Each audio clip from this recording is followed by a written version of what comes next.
Hi friends, ಇವತ್ತಿನ ಅಮ್ಮನ ಲೋಕ ರೆಸಿಪಿಲಿ ನಾನು ನಿಮಗೆ ಈ ಒಂದು ನಿಂಬೆಹಣ್ಣಿನ ಶರಬತ್ತು ಹೇಗೆ ಮಾಡೋದು ಅಂತ ಹೇಳ್ಕೊಡ್ತಾ ಇದ್ದೀನಿ.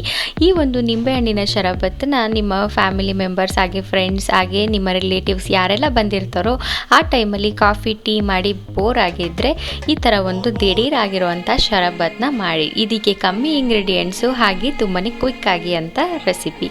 ಸೊ ಈ ಒಂದು ರೆಸಿಪಿನ ಹಾಗೆ ಈ ಒಂದು ನಿಂಬೆಹಣ್ಣಿನ ಶರಬತ್ತನ್ನ ಯಾವ ಥರ ಮಾಡಿದೆ ವಿಡಿಯೋ ಸ್ಟಾರ್ಟ್ ಮಾಡೋಣ ಬನ್ನಿ.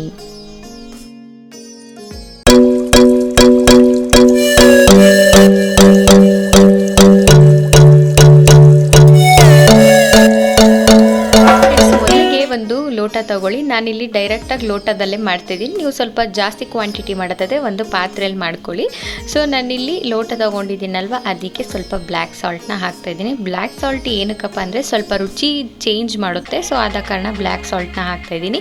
ಹಾಗೆ ಸಕ್ಕರೆನ ಪುಡಿ ಮಾಡಿ ಹಾಕ್ಕೊಳ್ಳಿ, ಬೇಗ ಕರಗುತ್ತೆ. ಅದು ನಿಂಬೆಹಣ್ಣಿನ ಒಂದು ರಸದಲ್ಲಿ ಹಾಗೆ ನೀರಲ್ಲಿ ಸ್ವಲ್ಪ ಬೇಗ ಕರಗಬೇಕು. ಬೇಗ ಕ್ವಿಕ್ಕಾಗಿ ಬಂದಿರೋರಿಗೆ ಮಾಡಿಕೊಡ್ಬೇಕಂದ್ರೆ ಸಕ್ಕರೆ ಬದಲಿಗೆ ಸಕ್ಕರೆ ಪುಡಿಯನ್ನು ಮಾಡಿ ಹಾಕ್ಕೊಳ್ಳಿ. ಅದಾದಮೇಲೆ ನಾನು ಇದಕ್ಕೆ ಐಸ್ ಕ್ಯೂಬ್ನ ಹಾಕ್ತಾ ಇದ್ದೀನಿ. ಫ್ರೆಂಡ್ಸ್, ಇದು ಐಸ್ ಕ್ಯೂಬ್ ಆಪ್ಷನಲ್ಲು, ಬೇಕು ಅಂದರೆ ಹಾಕ್ಕೊಳ್ಳಿ. ಕೆಲವೊಂದಷ್ಟು ಜನಕ್ಕೆ ಐಸ್ ಎಲ್ಲ ಯೂಸ್ ಮಾಡಿದ್ರೆ ಶೀತ ಆಗುತ್ತೆ ಅಂಥವ್ರು ಸ್ಕಿಪ್ ಮಾಡಿ.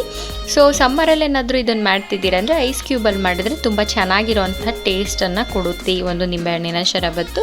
ಹಾಗೆ ಬೇಸಿಗೆ ಕಾಲದಲ್ಲಿ ಈ ಥರ ಒಂದು ಶರಬತ್ತನ್ನ ಮಾಡಿ ಕುಡಿಯೋದ್ರಿಂದ ನಿಮ್ಮ ಬಾಯಾರಿಕೆಯೂ ಕಮ್ಮಿ ಆಗುತ್ತೆ.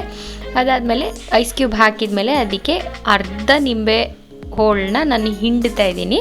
ಸೊ ತುಂಬ ದೊಡ್ಡದಾದರೆ ಅರ್ಧ ಹಾಕ್ಕೊಳ್ಳಿ, ಚಿಕ್ಕದಾದರೆ ಒಂದು ಹಾಕ್ಕೊಳ್ಳಿ. ಅದಾದಮೇಲೆ ನೀವು ಕ್ವಾಂಟಿಟಿ ನೋಡಿ ಹಾಕ್ಕೊಳ್ಳಿ ಎಷ್ಟು ಜನಕ್ಕೆ ಮಾಡ್ತಾ ಇದ್ದೀರಾ ಅಂತ. ಸೊ ಅದಾದಮೇಲೆ ಅದಕ್ಕೆ ಐಸ್ ವಾಟರ್ನ ಹಾಕ್ತಾಯಿದ್ದೀನಿ. ಐಸ್ ವಾಟರ್ ಬದಲಿಗೆ ನೀವು ನಾರ್ಮಲ್ ವಾಟರ್ ಕೂಡ ಹಾಕ್ಬೋದು. ಅದಾದಮೇಲೆ ಎಲ್ಲ ಮಿಕ್ಸ್ ಮಾಡ್ತಾಯಿದ್ದೀನಿ, ಒಂದಕ್ಕೊಂದು ಚೆನ್ನಾಗಿ ಮಿಕ್ಸ್ ಮಾಡ್ತಾಯಿದ್ದೀನಿ. ಅದಾದಮೇಲೆ ಇದಕ್ಕೆ ಒಂದು ಸ್ವಲ್ಪ ರುಚಿ ಚೆನ್ನಾಗಾಗಲಿ ಅಂತ ಹೇಳ್ಬಿಟ್ಟು ಇದಕ್ಕೆ ಏಲಕ್ಕಿ ಪುಡಿನ ಹಾಕ್ತಾಯಿದ್ದೀನಿ. ಏಲಕ್ಕಿ ಪುಡಿ ಹಾಕೋದ್ರಿಂದ ಜೀರ್ಣಕ್ರಿಯೆ ಚೆನ್ನಾಗಾಗುತ್ತೆ, ಹಾಗೆ ರುಚಿ ಕೂಡ ಚೆನ್ನಾಗಾಗುತ್ತೆ. ಸೊ ಏಲಕ್ಕಿನ ನಿಮ್ಮ ಊಟದಲ್ಲಿ ಆದಷ್ಟು ಬಳಸಿ. ಅಂದರೆ ಹಸಿಯಾಗಿ ತಿಂತಾರೆ, ಅಂದರೆ ಏಲಕ್ಕಿ ಬಿಡಿ ಏಲಕ್ಕಿನೂ ತಿಂತಾರೆ. ಆ ಥರ ತಿನ್ನೋಕ್ಕಾಗ್ದಲೇ ಇರೋರು ಈ ಥರ ಒಂದು ಜ್ಯೂಸ್ಗಳಲ್ಲಿ ಅಥವಾ ಸ್ವೀಟ್ಗಳಲ್ಲಿ ಹಾಕ್ಕೊಂಡು ತಿನ್ನಿ. ಸೊ ಇವಾಗ ಇಷ್ಟೇ ಫ್ರೆಂಡ್ಸ್, ಎಷ್ಟು ಕ್ವಿಕ್ಕಾಗಿ ಆಗಿದೆ ಅಲ್ವಾ ಈ ಒಂದು ಶರಬತ್ತು. ಈ ಒಂದು ಶರಬತ್ತು ಕುಡಿಯೋದ್ರಿಂದ ವೆಯ್ಟ್ ಲಾಸ್ ಕೂಡ ಆಗುತ್ತೆ. ಸೊ ಇದನ್ನು ಟ್ರೈ ಮಾಡಿ.